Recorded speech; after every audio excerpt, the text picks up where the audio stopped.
Hello, everybody. Welcome back to Soccer Cards and Chill.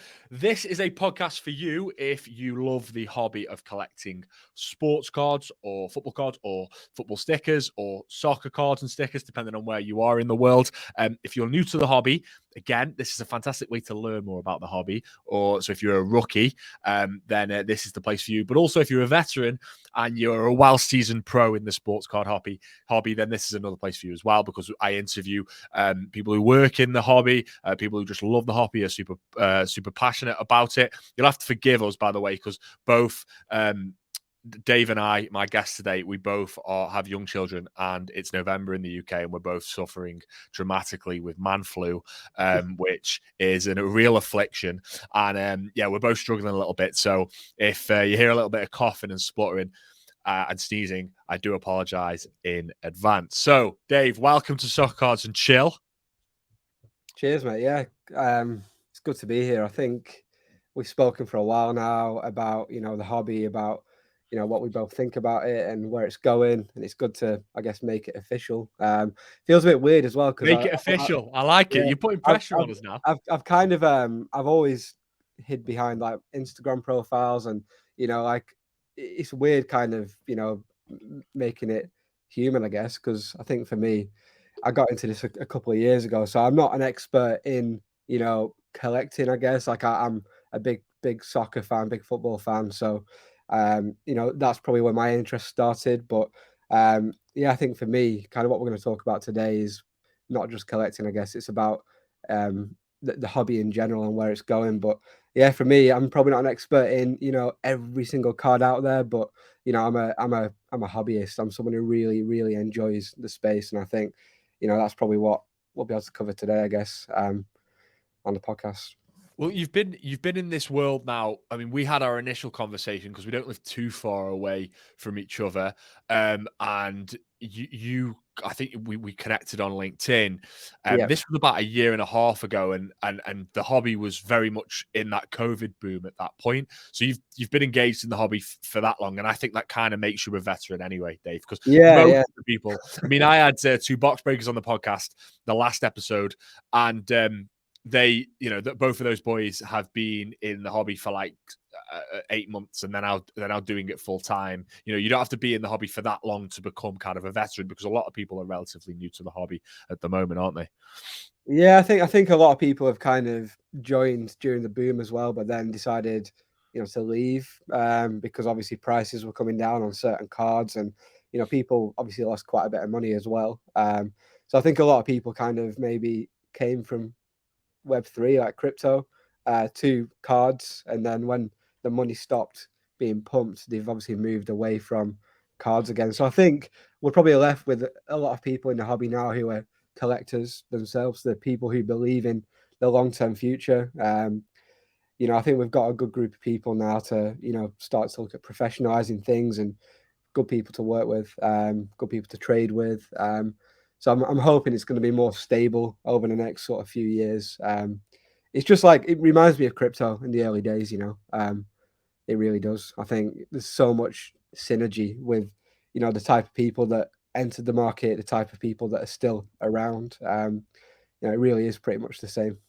Yeah, no, that definitely in terms of the speculation element. Now, what I want to do though, first, I want to kind of introduce you properly, Dave, because I do think you've got a lot of value to add in here. You're the CEO of Viddyoze.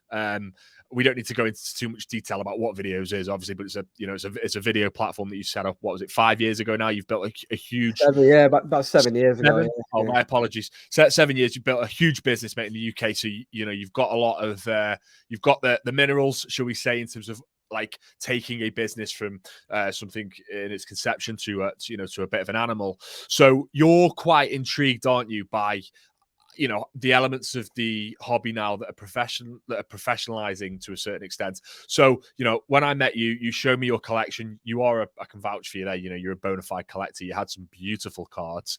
I was very, very jealous of some of them. So I wanted to kind of shoehorn that in case anyone was listening was like, okay, what's Dave's credentials? You've built businesses before. So, thinking about that in the context of the hobby, then what elements at this point, Dave, are you looking at and saying, do you know what? these guys could do that better from a business perspective? I think it's pretty much around the entire sort of art of collecting, I guess. I think from finding cards to storing cards to valuing your cards to tracking your investments. I think there's quite a few products out there. Like there's Card Ladder. I think they got acquired by Collectors Universe, like the guys who own PSA. That helps you track the value of your cards, but I've not used it for my soccer cards at the minute. So I think there's a lot of people out there who are trying. There's a lot of companies out there that are providing services and solutions to collectors, but I think there just needs to be more, and that goes from like if I want to buy a card right now, I'm going to eBay, or I go to Facebook. I go to a Facebook group. But then Facebook it could be anybody that you're buying from. So where's like the validation? Where's the verification? Where's the the feedback from people who've purchased from that person before? How do we stop people from getting scammed? Things like fake cards that are getting through grading companies. Like how do we validate and verify cards so there's more safety? If I want to sell at an auction, what are my choices? I think there's a lot of different things out there. There's a lot of different areas of collecting that we need to work on. I think I've just reeled off quite a few problems there that I think could be solved, and they could be solved by 2 or 3 different people creating competing platforms, pushing each other to innovate, pushing each other to aid the hobby. So yeah, I think from my perspective, I just see opportunity everywhere. I mean, I'm working on things for myself. So like I collect tickets as an example. I got into that about a year ago. And I bought I think I bought about 800 tickets from auction, like random tickets. And I was like, right, I'm going to start researching these tickets now to find out if they're of value, if there's anything that happened during a game. And I got about 10 tickets in, and I was like, this is going to take me about 5 years. It's impossible to do. So I started building a platform for myself where I've just basically collected a bunch of data. You just type in, the name of the name of the team, the name of a player, and it'll pull out the key information from, things that have happened in either that fixture. So it could be Man United against Man City. You could find a date, 2017. It might be someone's debut. So I'm basically building a research platform for me because it'll save me time. So I viewed it as a good investment, but I know that that'll be valuable to everybody else who collects tickets. So things like that, I'm building it for me and building it for myself, but it will provide value to the hobby. So I think that's what people need to do, is when you see a problem that you have, a business can be born in this hobby and can scale to, I imagine, I mean, look at sort of some of the businesses around the hobby, they're worth billions. This is a $1 billion industry. So why couldn't you create a business that's doing 10, 20, 50,000 pounds a month in revenue just from this space? And I think if we can do that, it gives people the carrot at the end of the stick. There's going to be a reward there for you if you do it. And it'll professionalize this space. It'll help people get into collecting. It'll help people improve the collecting, make more profit, or improve their investments. And if we do that, it'll bring more people to the space, and that's better for everybody. So I think, yeah, I mean, it's like the gold rush. The people who made the money was the people selling the shovels and the pickaxes. And I think in this space, there's not enough shovels and pickaxes right now. Yeah. Well, there's loads to unpack there. I want to ask you a little bit more about the what the publishers can potentially do in this area, i.e., companies like Futera, Tops, and Panini, and so rare to an extent now, I suppose. Although they're obviously not in the physical space, but we have to include them in this conversation. But so you're what you're doing there is you're applying very typical kind of smart but very typical business philosophy to this, insofar as what you're saying is, look, I've had a problem that I need a solution for with regards to your ticketing platform, which I also want to talk to you a little bit more about on the show. And then you're like, right, okay, I can formulate a solution and then offer that to the hobby. One thing though, and I mentioned this to you on the phone the other night when we spoke, a couple of days ago, Dave, when I was at the London card show a couple of weeks back, I was really quite shocked by the amount of companies. My biggest takeaway from that show was not that the hobby is growing. We know that. I can see that by the analytics on our website, Futera. I can see that people, more and more people are coming to the hobby and are interested in cards. That wasn't the big takeaway from that event, although it was a poignant one because the market is growing and desire for cards is growing.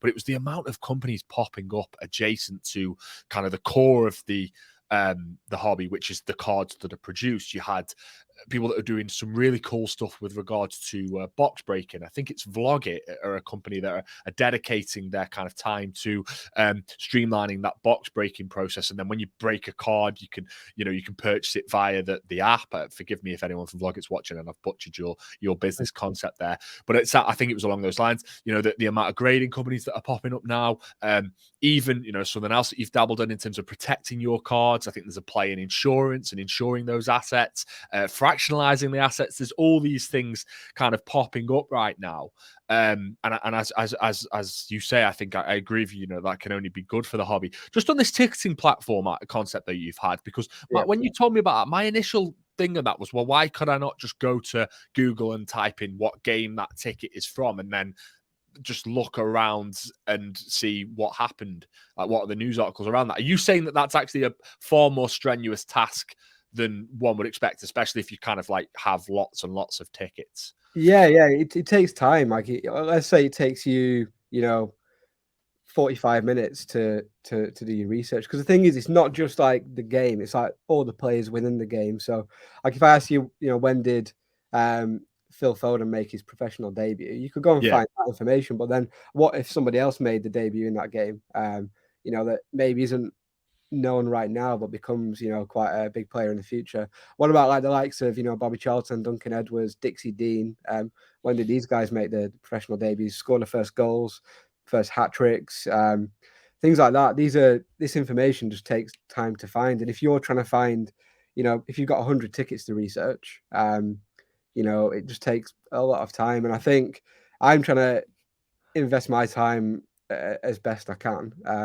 And the best way to do that is to try and automate a lot of this, so that you can just type in the name of something and find it. But also, it finds opportunities too. So, if you find that someone made the debut in a particular game, then you can obviously go and try and buy that ticket. And if you've got the research data behind you that the rest of the market doesn't, then you'd be able to go and pick these tickets up quite cheap. So I picked tickets up for like £3-4 that I could sell on for 200-300 right now.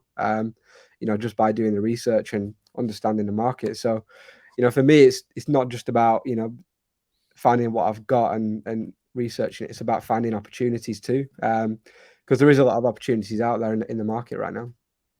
What impact do you think that blockchain technology will play in the space as we move forward?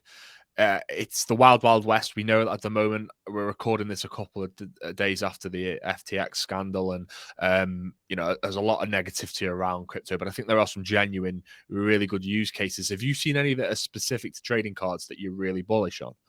Well, I use So Rare, so I've got quite a few cards on So Rare. Like, I've invested like not a significant amount, but definitely more than like 2 or 3 F in So Rare. I've got quite a few cards on there. I play the games. I enjoy it. I find it, quite engaging. I think it's amazing to watch it develop. And I think, for me, like I also put money into a platform called Football Index, which actually crashed, and I lost a bit of cash on that, really. And when I look at that, I'm like, right, well, that wasn't Web 3.0, and So Rare is, and on one of them, I lost money. So why are people not shouting about that? It's because it's not Web3. It's because it doesn't make a good news story. It doesn't push an agenda in some respects. So I think for me, Web3 is something that is going to be generational. I think our generation, I grew up with no mobile phone when I was a kid. Didn't really have. I mean, Back in the day. Yeah, I got a Sega Mega Drive when I was like 7 or 8 or whatever. So, going from kind of no computers, no internet, no mobile phones to where we are today, I feel like our generation are quite adaptable. I think crypto wise, like I'm interested. I'm an investor. I believe in blockchain technology, but also, I believe that it's going to take time for us to all get there and to adopt it. So I think it's one of those things where we need to see. I mean, I read an article, a while back, and it was talking about the internet being a fad. The internet is a fad. It's not gonna last. What I mean, today in 2022, we're recording a podcast, 50, 60 miles apart on the internet. So, for me, people who write crypto off probably haven't studied history enough to understand how things can be adopted and how things take time. And it's not going to be linear progression. So for me, I think people should be interested in it. People should research it and understand it and look at the underlying technology. I mean, not just, the value of a coin, the value of a token. Look at what blockchain actually is. And I can open the ledger, essentially, and look at the use cases for it. I can imagine using it for insurance purposes, things like that. NFTs can hold data. I think there's a farming insurance company that use NFTs to basically manage, real-time data going into them. So, and work out how to pay out, based on things like weather happening, if there's floods, you get that real-time data and can adjust the policy. I think, don't quote me on that, but I've started to do research into things like this because I'm like, well, what is a real-world use case for blockchain, for, NFTs, for crypto? What if we're not going to look at it as an investment, which you probably shouldn't do? What can we see in the real world that it provides value to? And I can see a lot of it, really. So that's my opinion, by the way. Like, I'm not saying to go and buy a bunch of crypto, no investment advice, obviously. But I think for me, look into the underlying technology and see what, see where you can see use cases from in sort of day-to-day life. And I think it's definitely there. Yeah, I wholeheartedly agree. There are teething issues, and there are bad actors. But I think actually, a shameless plug for something that we're doing, that I'm working on with Futera, is Futera United, and not the biggest NFT slash crypto Web3 project in the world, insofar as we don't have lots and lots of people buying our digital tokens, and that's okay really at the moment because we're building. But we have a core group of community members that watch this team and that have a say on certain tactical decisions, and it's just a lot of fun.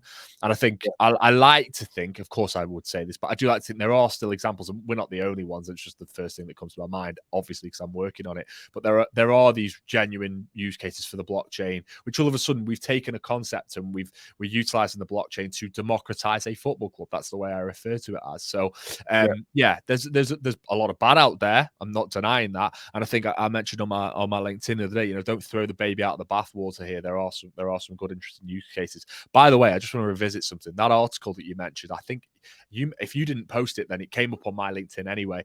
And it was an article, and it wasn't that long ago. The article that was disparaging about the internet. It was maybe the mid-90s, Dave. So it shows you how maybe the late 90s. Like it was late, wasn't it? It wasn't like from like the late 80s, let's say. It was like maybe like 98 or something like that. So saying the future. So it just shows you, doesn't it? It really just shows you that we can't see what's coming down the line. Now this wasn't on the questions that I sent you before, so sorry if I've put you on the spot. And if it is not something you're familiar with, then we can just brush over it. But fractional ownership of cards via the blockchain. Dave, do you know anything about this? Is this do you think that's a valid proposition, or does that kind of defeat the object of collecting cards? What do you think? I think you can do, because you can manage the entire process, can't you? You can have like DAOs where you can have community led sort of. Well, I guess that's what Futera is doing, is it? With that Futera United, it's kind of a community led where you can all vote on different things.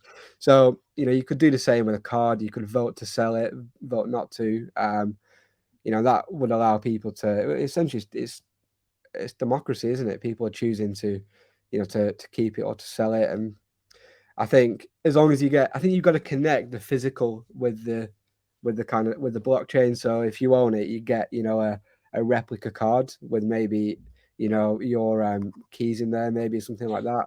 And then obviously you could potentially sell that physical asset potentially if you wanted to.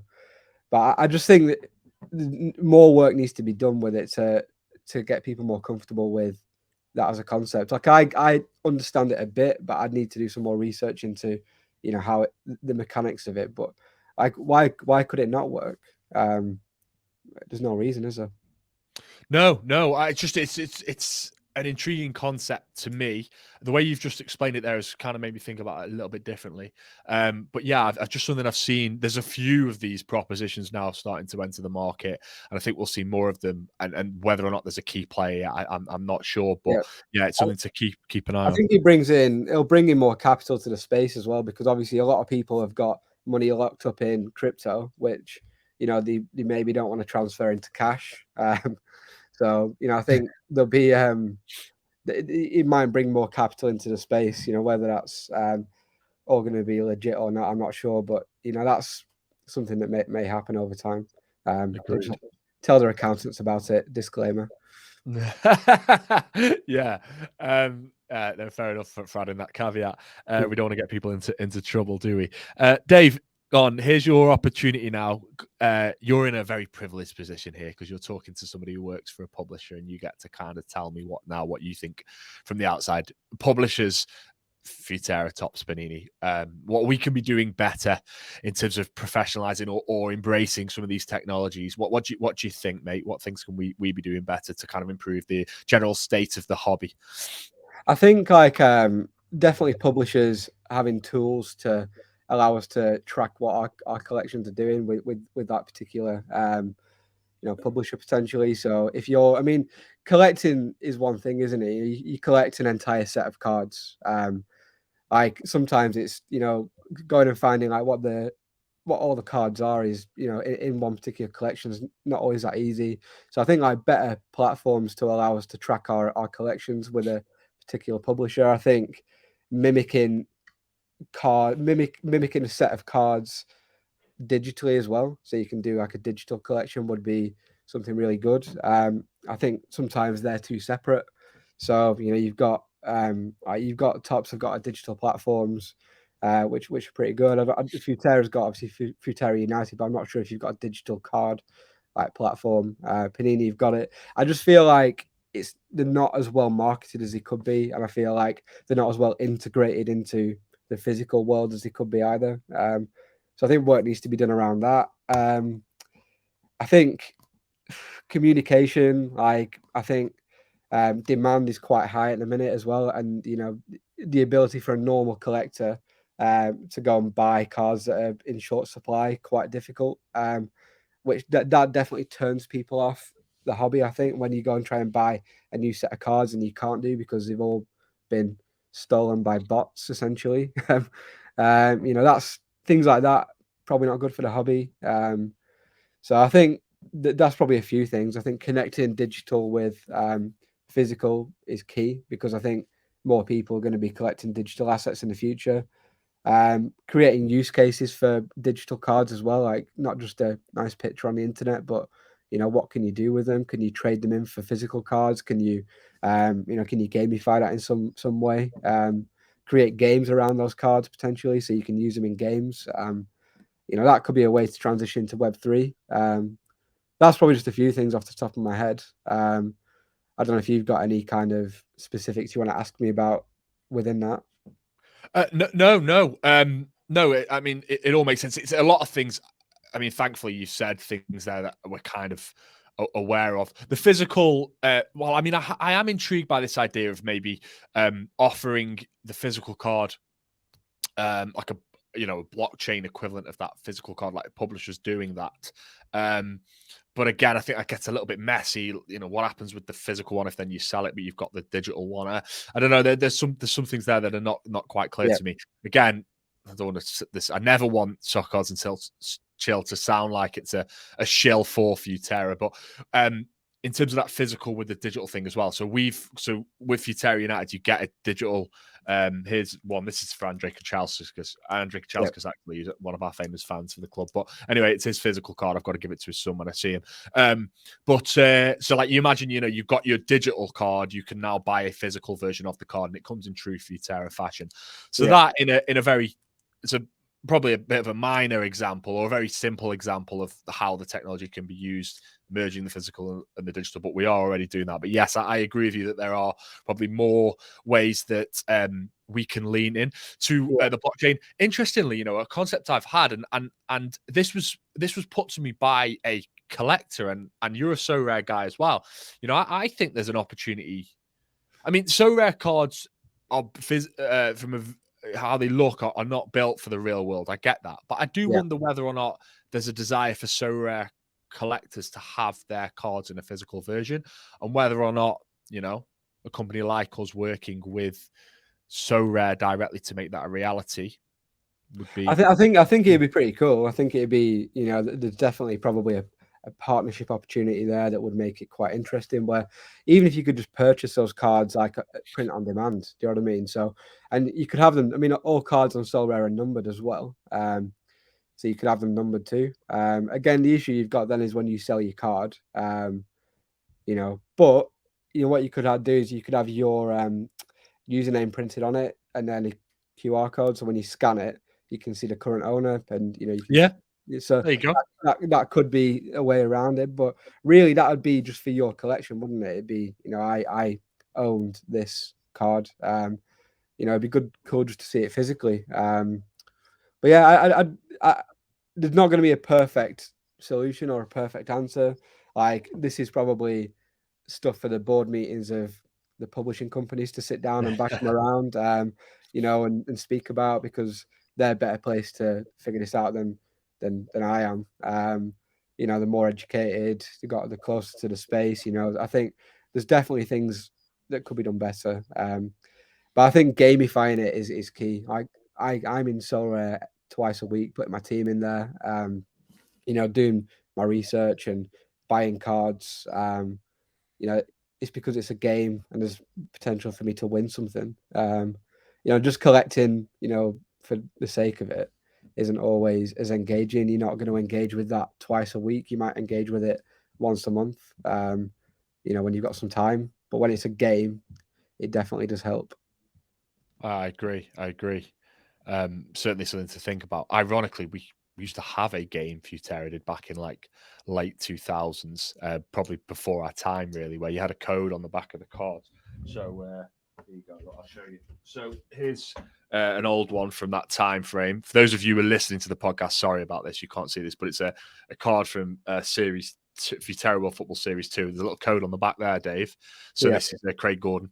And you put that code in, then Craig Gordon would play in your team, and you'd build your card, and you'd play against other players. It's quite good, really good, and very popular in Asia. I can imagine this is like a concept. So FIFA, I play FIFA. I used to play it more than I do now because it just annoys me now. Turns me into a bad person. Imagine you could buy packs where you got specific cards and that unlocked a player in the game. So, you could scan that, or you could input the code into FIFA, and then you got that player.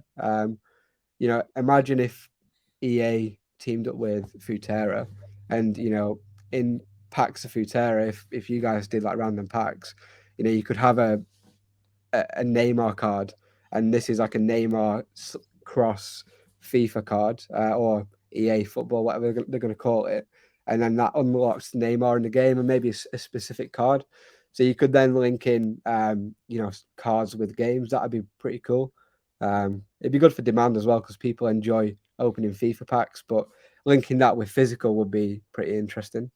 Yeah, I mean, it's that whole thing of bringing more people to the hobby. Just on that, then, what role of the likes of Logan Paul, Gary V, these types of guys, I think also the embrace of opening packs of cards by big YouTubers. I mean, we've worked, and indirectly and directly with guys like Bateson, big streamers who have opened. I mean, some of them, Dave, talking honestly, I mean, I wish I could take credit for it as the marketing guy, but they've acquired boxes of Unique and then opened them on their streams to thousands upon thousands of people, and I didn't have anything to do with that, but it's been great for us. So that's great. But anyway, my question is those big influencers, what impact have they had on making trading cards cool again?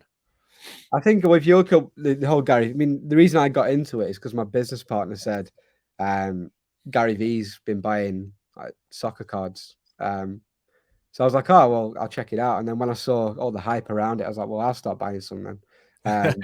Because for me, it took me back to being a kid again. So it was Yeah. like it was the middle of like COVID lockdowns. Like I think we all wanted to feel safe. So the best thing to do is be a kid again, isn't it? So you find nostalgia, you find that, and then from there, I just started buying cards. And honestly, the first cards I bought, I was probably paying too much for them, but I didn't care. I was buying my favorite players. Like Beckham's a big Beckham fan because he played for Preston and not a Preston fan. So I bought a lot of Beckham cards. I was paying more than what I should have, but I just wanted them. I was a collector, and then the more I spent, and the more my wife was like, "How many cards are you getting delivered to the house?"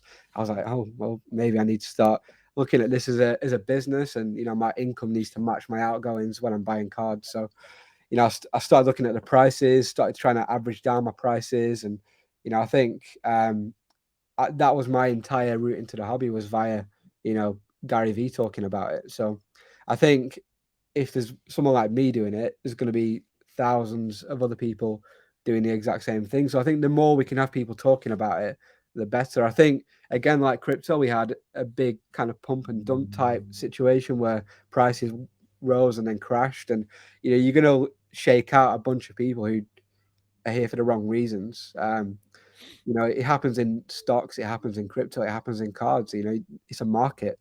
So I think what we probably need now is more people to be talking about it, more people to be streaming, more new people coming into the hobby. And, next time we'll step forward even further. And yeah, it'll probably happen again. We'll have another crash, we'll have another shakeout, but that's a market, that's what happens. So I think it's good. I think it's really good for the hobby.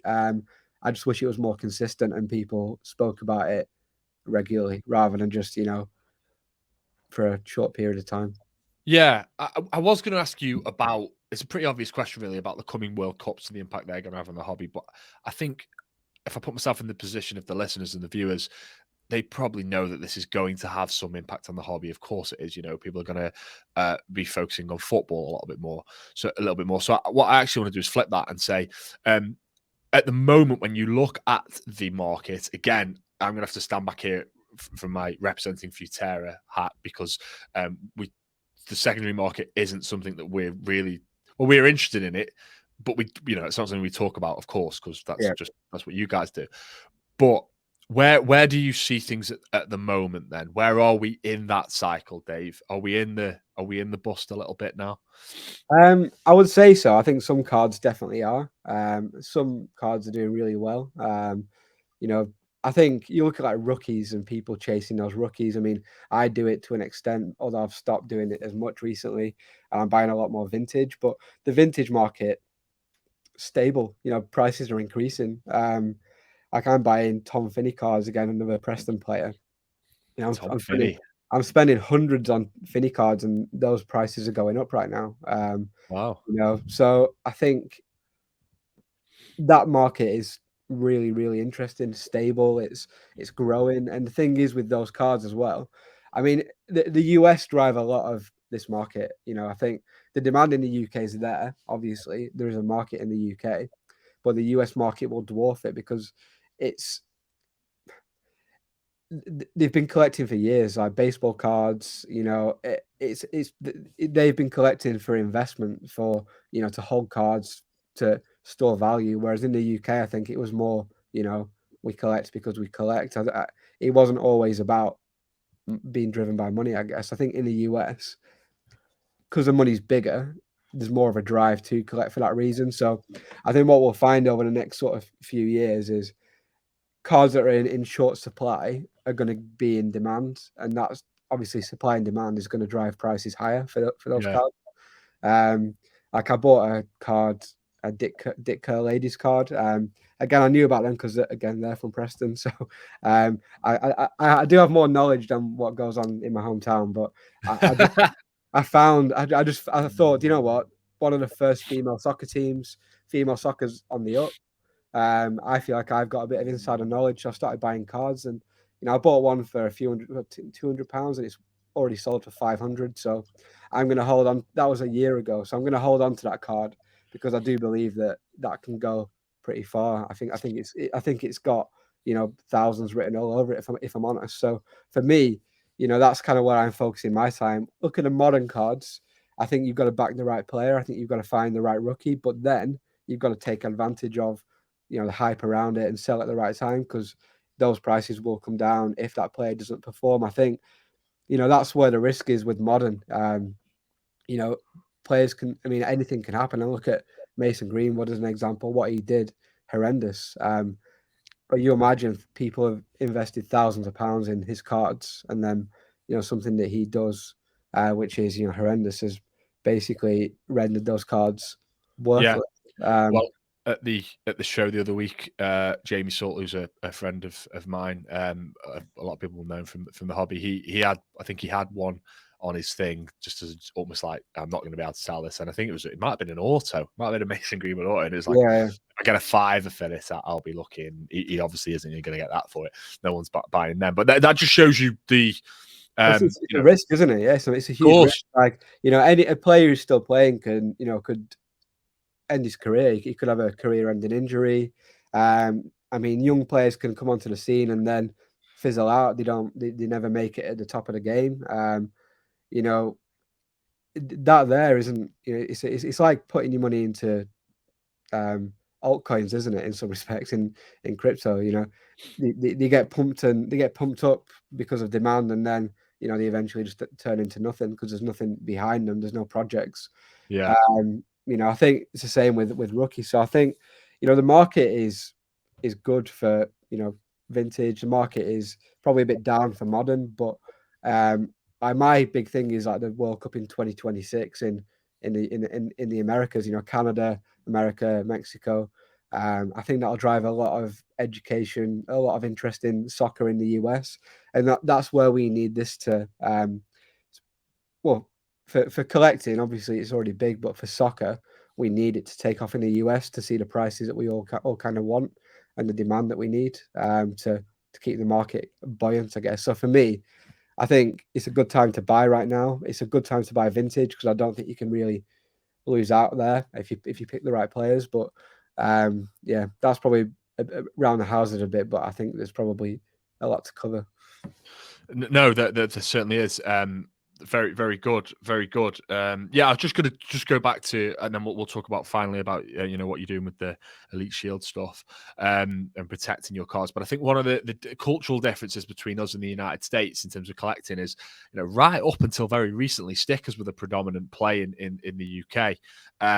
We all have memories of collecting football stickers, and you know, I had Greg Lansdowne on the podcast a couple of weeks back, and he's a sticker expert, you know, and he was saying it's just crazy to me now that these stickers have value and how they're starting to mimic cards, Dave. Now, you know, you'll get one of one stickers and parallels, and they're not supposed to be stuck in an album, and it's crazy. It just shows you the evolution, and some people like it, some people don't. But I think that's a big difference, you know, whereas stickers don't translate that well in the United States. But yeah, no, really good points. We'll wrap up in a second.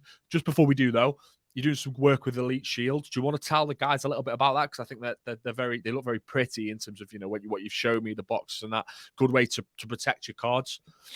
Yeah. So we started this about a year ago, and again, it was one of those things where I was buying a lot of graded cards, and I was buying, you know, obviously a lot of stock at the time in terms of card stickers, and I was trying to ship in things from the US, like I was trying to buy in, you know, top loaders, cases, and things like that, and it was just too expensive, too hard to do. So I thought, well, there's definitely space in the UK market to start something. So started that, yeah, about a year ago, and that's card protection essentially. It mainly cases at the minute. So we've got cases like backpacks, so you can take your cards across to shows and whatnot. But we did get into like top loaders initially, and we may go back there. But like any young business, you've got to pick your battles, and you know, we do feel that with the amount of cards that are being graded by the likes of PSA, you don't want them stacked on your dining table. You know, you don't want them just stuck around the house. You want them in a case where they're protected, where you can transport them around. And, you know, basically, if there's thousands being graded, we want to provide the protection for them. So, you know, that's a business we're starting. You know, we're trying to professionalize that aspect of the hobby. with a brand that people can get behind. And that takes time, it takes investment, and that's probably why a lot of people aren't able to do it initially, because it does cost. You probably invest in 30-40 grand to get something like that moving and get it working. And we're not going to get everything right. We're going to get out. We're out of stock at the minute, which isn't ideal. But over time, we're hoping to be in a place where we can serve the UK and Europe, and then potentially move across to the US as well to help people protect their cards. And that'll probably start physical, maybe eventually go digital as well, which is something I'm really interested in, like insurance and things like that. But yeah, that for me is something I'm really passionate about, because again, it solves my problem. I want to protect my cards. I want to buy a good product in the UK that I can trust, and that's again solving my own problems. I'm a bit selfish, really, in that respect. Well, that's the way to approach it. I mean, that's where they say that the best ideas come from, isn't it? When you solve a problem that you've got. So no, it makes sense to me. And you're doing a service to the hobby there, Dave, because you're providing solutions for other people as well. So well done on that. Really enjoyed talking here, mate. I know you're not like. So those accounts that you have on Instagram, are they anonymous accounts, or do you happy to not say really. I've just kind of, to be honest, I've been waiting to get all my cards back from PSA. Yeah. Because for me, I want to put content out there and have an engaging social media presence. And I've kind of been a bit like, do I go as myself personally? Do I just go behind, a kind of a name, and then just keep it anonymous? So I'm not doing it on purpose. It's just I've not got all my pictures. I need to take a picture of every one of my cards and then load up my Instagram account with a year of content, because again, I'm busy, 2 young kids, businesses, it's hard to be consistent, and social media needs consistency. So I think maybe the next year I'll be more consistent there. I'll do more with it and, be a bit more forward facing, but it's just time in honesty. I understand, mate. I understand. By the way, don't do pictures. Do reels. Do reels of your cards Right. now. Okay. There's big emphasis on video now on Instagram. I can't remember the guy's name, the CEO of Instagram, but he said last year that the platform is switching more now and it's becoming more of a video platform. And so, I mean, you can use the odd image. I do it on ours, but I'll always do a carousel and stuff on ours. Very rarely, unless it's a card drop and I've got no other option because we have to stick to the IP of the club or whatever. It might be a moving graphic. But yeah, just a little kind of Instagram tip there for everybody. But Dave does have some very beautiful. I mean, the ones that you showed me before they went off to be graded, Dave, were very, very beautiful. I remember you had some really nice ones. And so congratulations on your collection. Dave, thank you for joining us. Again, you've been listening to Soccer Cards and Chill. This is a podcast that's put out on behalf of Futera, but it's about the hobby in general. You can find us across all the platform apps. Also, as well, before you go, just remember, if you enjoyed this episode, like, share, subscribe, do all of those good things because it really helps us grow here at Soccer Cards and Chill. So thank you for joining us, and I will see you next time. All the best.